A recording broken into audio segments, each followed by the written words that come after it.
La Caisse cantonale de chômage vaudoise a été victime d'une fraude qui se chiffre en millions. Nos confrères de 24 heures le révèlent et la machine judiciaire s'est mise en marche.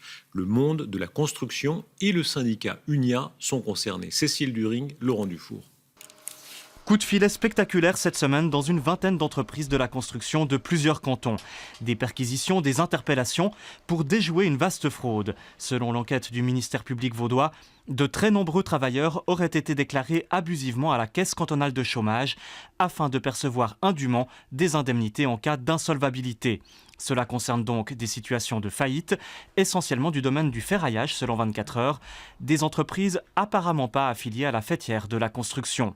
C'est un secteur de sous-traitance essentiellement, où il y a très peu d'entreprises qui sont affiliées ou membres chez nous. Il y a des entreprises qui se créent, qui se ferment, et puis où l'ancien patron va peut-être ouvrir un petit peu plus loin une nouvelle entreprise sous son nom ou le nom de quelqu'un d'autre, et c'est peut-être un peu le gros défaut de notre système.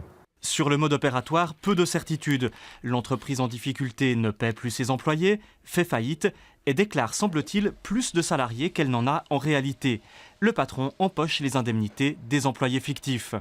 L'affaire semble montrer des déficits de contrôle dans le cadre des faillites. Selon certaines sources, la liste des employés fictifs a pu obtenir la caution des complices présumés de chez UNIA et cela aurait suffi à la caisse pour verser les indemnités. Sur un compte à quel nom? Cela reste un mystère. Basés l'un à Lausanne, l'autre à Berne, les deux syndicalistes sous enquête ont été suspendus. S'il s'avère qu'ils ont fait des trucs illégaux, ils sont loin avec effet immédiat séance tenante.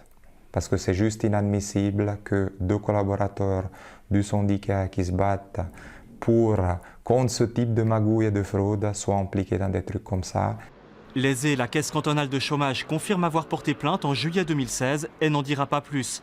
Quant au ministère public, il communiquera mardi prochain au terme des auditions.